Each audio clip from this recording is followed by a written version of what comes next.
کامیاب نہیں ہوگا، کیا کیا جائے؟ اس نے کام کرنا شروع کیا۔ اس کے بعد خبر بھیجی کہ کنیزوں کے ذریعے سے میں نے رابطہ پیدا کر لیا، حسن کے گھر میں ہی موجود ہے جو ہمارا کام آسان کر دے گا۔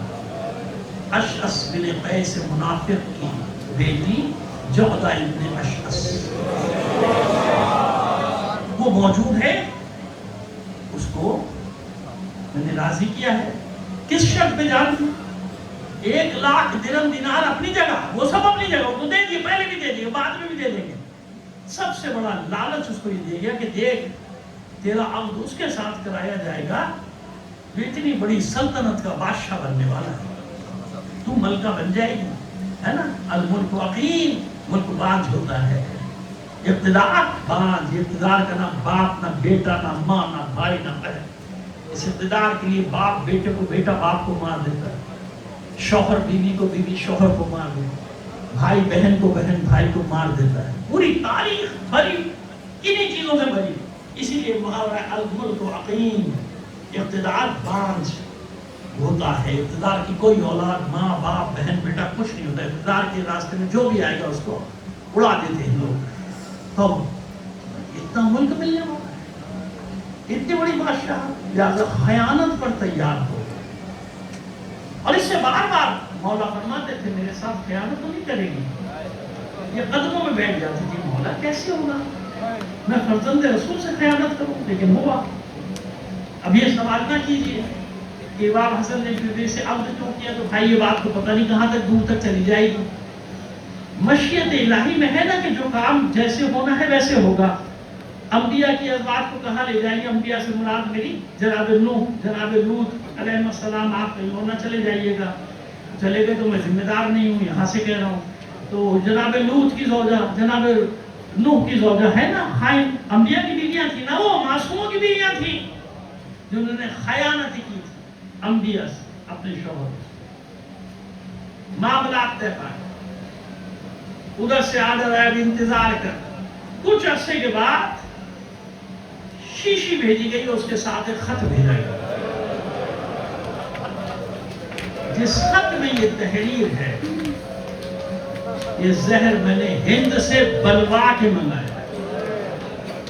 ہند کا زہر نہیں، ہند میں تو پتہ نہیں کتنے قسم کے، ہر جگہ قسم کے ہیں، جو میں نے خاص طور پہ بنوا کے اس کو منگوایا ہے۔ اس کی خاصیت یہ ہے کہ اس کے 2-3 قطرے دریا میں ڈال دیے جائیں گے تو آبی حیات خط، یعنی دریا میں، نہر میں جتنے جانور ہوں گے سب ختم۔ اور کوئی ایسا تعجب نہ کیجیے گا، کبھی موقع ملا میں آپ کو سمجھا دوں گا کہ آج بھی ایسا ہو سکتا ہے کہ اگر آپ کے ڈیم میں 2-4 جراثیم ایسے ڈال دیے جائیں تو پورے پاکستان میں زہریلا پانی جائے گا۔ اسی لیے ڈیموں پہ پہرا ہوتا ہے، تو اس میں جراثیم نہ ڈال دے، کوئی زہر نہ ڈال دے، کچھ نہ ڈال دے۔ سمجھ آ رہی ہے ہماری بات؟ آج بھی ایسے زہر، اب تو اور ایڈوانس زہر موجود ہے۔ خیر جناب، بھیج دیا گیا کہ یہ کسی طرح حسن کے پینے کے پانی میں، یہ پوری شیشی، اس نے کہا تھا 2-4 قطرے، تو پوری شیشی شیشی رکھ۔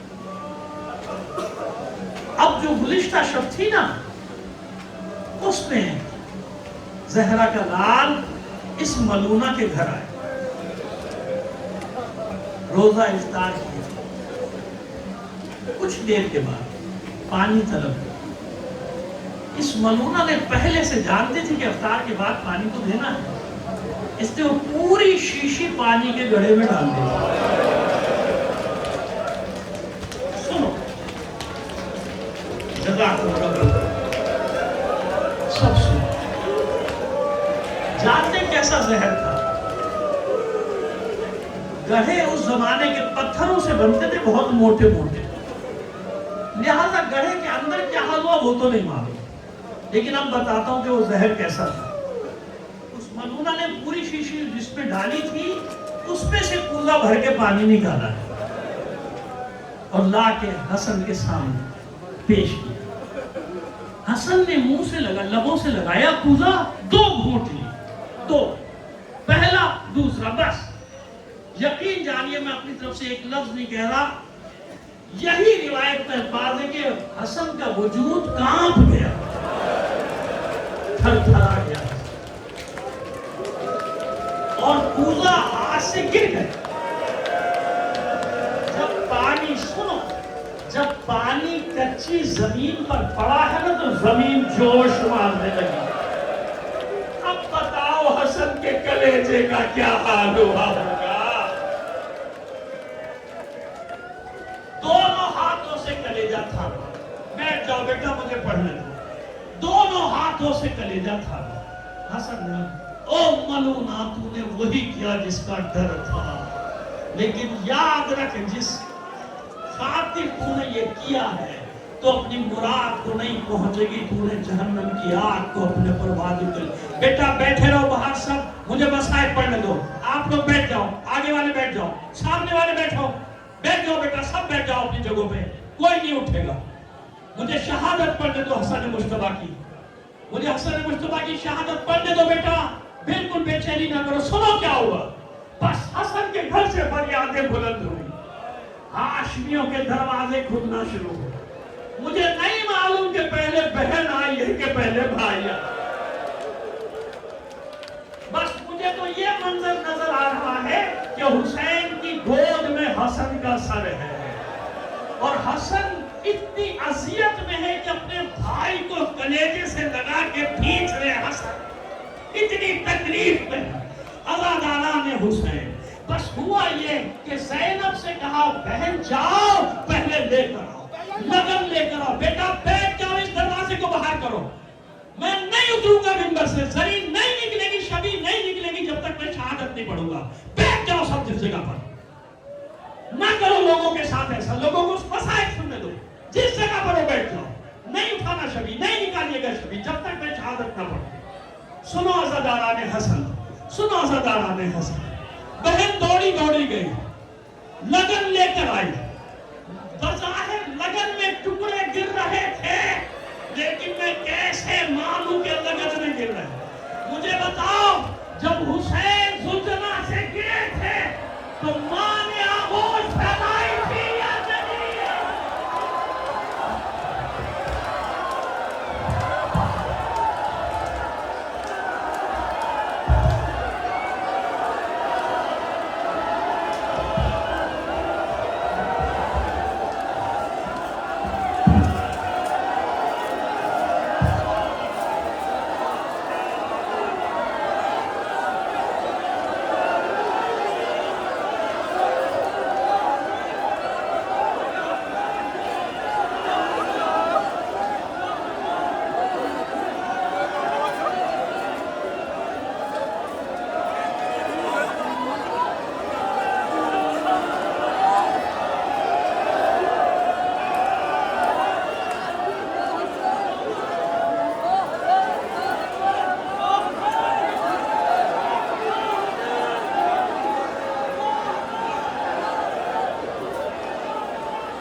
اکبر